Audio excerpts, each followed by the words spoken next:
Bonjour, ici Crypto Ali, j'espère que vous allez bien aujourd'hui à ce samedi 7 août.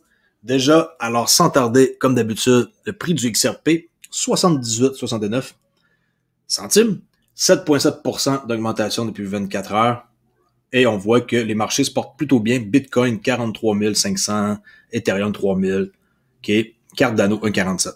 Fiat Leak, belle montée ici depuis 24 heures. Les grands gagnants, OXT, Doge, GNO, Nano et ETC, VeChain, Uniswap, OK. On voit qu'il y a de l'action. On sait aussi pourquoi, hein, avec le projet de loi d'infrastructure de 1000 milliards de dollars, y compris la taxe de la cryptographie là, qui devrait être finalisée samedi. Ils ont essayé jeudi, ils n'ont pas réussi. Est-ce qu'ils vont manquer de temps?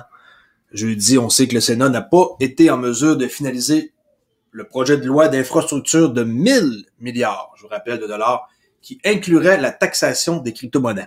Et oui, le Sénat réessayera samedi, aujourd'hui, selon Reuters. Les sénateurs vont voter sur la limitation du débat et passer à l'adoption du projet de loi.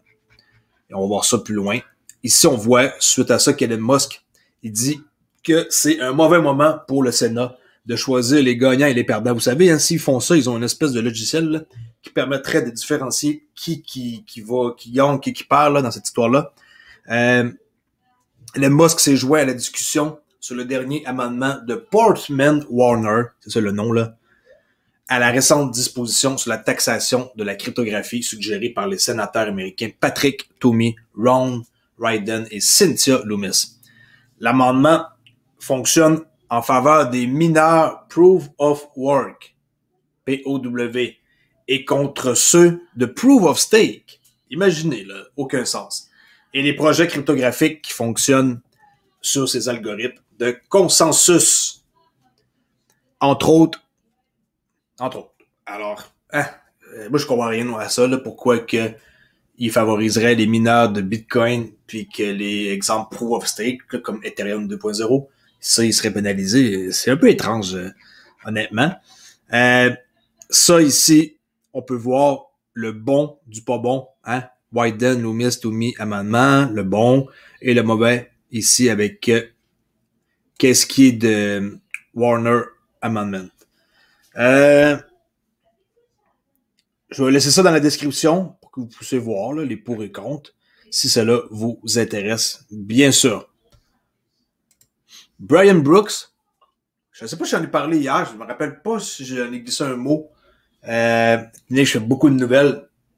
Brian Brooks qui démissionne de son poste de PDG de l'échange Binance US. Il était là depuis le mois de mai seulement. Alors Brian Brooks, l'ancien chef du bureau du contrôleur de la monnaie, l'OCC qu'on appelle là, qui est devenu directeur général de Binance US ce printemps, a démissionné. Brooks a annoncé sa décision dans un tweet vendredi après-midi. Il a souligné des différences sur l'orientation stratégique, mais n'a pas précisé. Il était là-bas depuis le 1er mai. Peu de temps après l'annonce de Brooks, Binance US a publié une déclaration de Changpeng Zhao, CZ, le PDG de Binance et président de la bourse américaine. CZ a déclaré que cette transition n'aura aucun impact sur les clients de Binance US. Comme par hasard, il démissionne le jour avant qu'il passe peut-être là, aujourd'hui le projet de loi sur la taxation. Là. Très étrange. Il doit savoir des choses qu'on ne sait pas. Ici, la SEC, qu'ils ont fait un bon coup. Hein, ils ont trouvé une fraude ici de 30 millions de dollars dans un projet DeFi qui s'appelle le DeFi Money Market. Selon une annonce de vendredi, la SEC a déclaré qu'il s'agissait du premier cas impliquant des titres utilisant la technologie DeFi. Il commence, hein, commence par un pour après ça s'attaquer à d'autres, là, qui a entraîné une action coercitive. L'agence a déclaré avoir inculpé la société blockchain Credit Partner, ainsi que les résidents de Floride, Gregory et Derek, alléguant qu'ils étaient impliqués dans l'offre et la vente de plus de 30 millions de dollars de titres non enregistrés entre février 2020 et février 2021. DeFi Money Market, selon le livre blanc au projet, est un protocole sans autorisation et entièrement décentralisé pour gagner des intérêts sur tout actif numérique Ethereum soutenu par des actifs du monde réel représentés sur la chaîne. Le milliardaire Tim Draper était aussi dans le projet, il soutenait ça. On peut voir leur site. Maintenant, ça fonctionne plus, là. Ça dit que ça a arrêté de fonctionner. Et ceux qui veulent réclamer leur jeton, ils cliquent ici et ils vont aller swapper leur jeton pour ensuite récolter qu'est-ce qu'ils avaient sur la plateforme. La communauté crypto, qui est très intense depuis quelques jours, là, depuis jeudi d'ailleurs, dénonce le nouvel amendement qui est catastrophique au grand projet de loi que Biden veut faire avec les infrastructures.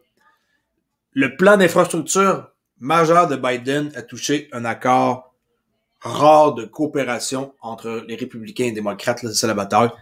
L'administration a l'intention de payer 28 milliards de dollars de ses dépenses d'infrastructure prévues en renforçant la conformité fiscale dans le domaine historiquement sous-réglementé de la monnaie numérique. Ça s'en vient, ça s'en vient. C'est pourquoi la crypto-monnaie apparaît dans le projet de loi qui concerne principalement la reconstruction de ponts et des routes. Les critiques virtuelles de la législation soutiennent que l'effort du projet de loi pour le faire est bâclé, okay, entre particuliers. Ce qui peut être vu comme quelqu'un qui essaie de bloquer quelque chose, tout simplement. C'est ça que c'est en gros. Les développeurs de crypto-monnaies, les entreprises et même quiconque exploite des monnaies numériques à collecter et à rapporter des informations sur les utilisateurs, les KYC qu'on appelle là, ok, Know Your Customer, ok, Know Your Customer, c'est un C là. En faisant ça, si vous mettez votre nom, prénom, adresse, date de fête, blablabla, passeport, permis de conduire, choses comme ça. Alors les développeurs, les entreprises qui exploitent les monnaies à collecter et à reporter des informations sur les utilisateurs, ce qui par conception n'est pas possible dans un système financier décentralisé. OK? On ne sait pas c'est qui achète qui là, dans la finance décentralisée. Dans une lettre conjointe sur le texte du projet de loi, Square, Coinbase, Ribbit Capital et d'autres parties prenantes ont mis en garde contre la surveillance financière et les impacts prévus pour les mineurs et les développeurs de crypto. Coinbase là, qui ont fait leur annonce ici. Là. OK. Continue. Je sais que c'est pas toujours des nouvelles par rapport à XRP. Désolé, mais moi, je vous mets au courant de tout ce qui se passe le plus possible à jour. Quelle est la prochaine étape, alors, pour la finance décentralisée? Selon ici, le World Economic Forum, la finance décentralisée, okay, la DeFi, une catégorie de services financiers qui ne repose pas sur des institutions centrales, ça c'est ce qui dérange le plus là, pour eux, vise à transformer les formes traditionnelles de financement en reconstruisant et en réimaginant les services. L'intérêt pour le DeFi a fortement augmenté pendant la pandémie et les gouvernements surveillent de près les crypto-monnaies et les applications décentralisées. Et ici, il y a une vidéo qui explique qu'est-ce qui se passe ici sur le problème pour savoir comment qui pourrait accélérer et atténuer les risques là, par rapport à la DeFi. Juste pour vous dire, il y a 58 milliards de dollars américains qui sont désormais bloqués dans la finance décentralisée. Comme par exemple, moi, ExoKeeper, j'ai bloqué 6 mois, alors mon argent est barré là, OK? Alors, 58 milliards de dollars qui est désormais bloqué dans les projets de blockchain DeFi et les gouvernements du monde entier commencent à y prêter attention. Ils veulent notre argent, ils veulent nous taxer. N'oubliez pas, c'est eux qui règnent. Et pour finir sur une note un peu plus positive, Google lève l'interdiction de la publicité crypto, vous savez, hein, dans un renversement tant attendu d'une décision qui est politique en 2018, le Google autorisera maintenant les échanges cryptographiques et les portefeuilles à faire de la publicité sur leur plateforme. Aux États-Unis, avant, on pouvait pas faire aucune publicité. Maintenant, c'est oui.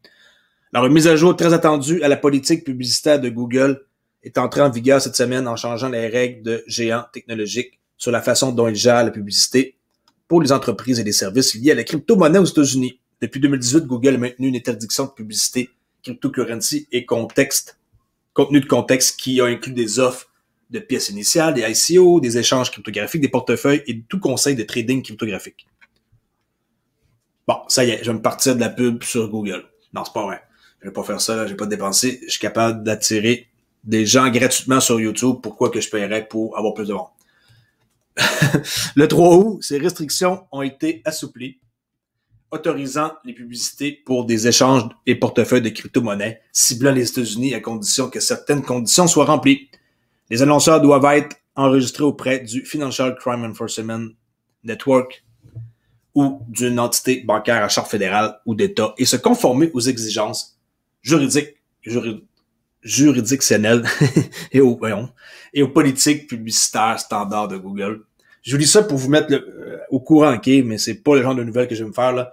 Ils doivent également présenter une grande demande de certification publicitaire auprès de Google, car les certifications antérieures de 2018 ont été révoquées. Parce que je sais qu'il y a beaucoup de monde qui font de la pub sur Google, hein, AdSense et tout.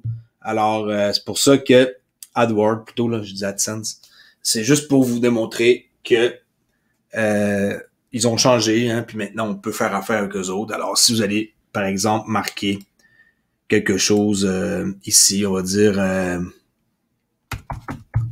plateforme de trading de crypto, par exemple. Ben, il y a des gens qui vont s'annoncer maintenant, comme par exemple, ici, il y a une annonce. BNCD, là, ça, je sais pas c'est qui, là. Banque nationale, je pense que c'est une banque, là, c'est correct, mais vous voyez, tu sais, comme Avatrade, Wealth, Simple, avant, ils pouvaient pas s'annoncer eux autres par rapport à des trucs comme ça. Si je marque trading, c'est RY crypto, voyez-vous, STOICAI, transparentbusiness.com. OK, ça existait pas, ça avant. Ils pouvaient pas faire ça, de publicité comme ça sur Google. Maintenant, ben, apparemment, c'est possible. D'accord? C'est ça que je voulais dire. C'est pas que j'aime pas faire des nouvelles par rapport aux publicités de Google, c'est pas ça que je voulais dire. J'adore faire des nouvelles, mais des fois, les gens, ils sont déçus parce que je parle pas toujours d'XRP, mais que voulez-vous? Qu'il n'y a pas de nouvelles, il y en a pas de nouvelles. Je peux pas inventer des nouvelles non plus. Alors, si vous ne me connaissez pas, allez vous abonner immédiatement à ma chaîne Crypto Wally. Le seul YouTuber à faire des vidéos sur une base quotidienne au Québec sur la crypto, surtout par rapport à XRP Ripple, là, plus possible. Et j'attends pour voir s'il va se passer quelque chose ce samedi, comme je l'ai indiqué hier. On va voir qui c'est. Alors, venez me rejoindre sur Twitter si vous c'est pas encore déjà fait, ici à Olivier_XRP. Désolé, à côté de moi, j'ai quelqu'un qui me dérange, qui est ma petite fille, qui est en train de me demander d'aller jouer avec elle. Là. Alors, dans ce temps-là, je perds un peu mon sens durant ma vidéo. Oui, j'arrive, j'en viens. Bon. Merci beaucoup et à la prochaine vidéo. Ça pourrait que je fasse un petit live imprévu après-midi ou ce soir tard. Là. Alors, si vous êtes là, tant mieux pour vous autres. Si vous avez des questions à me poser, merci, au revoir.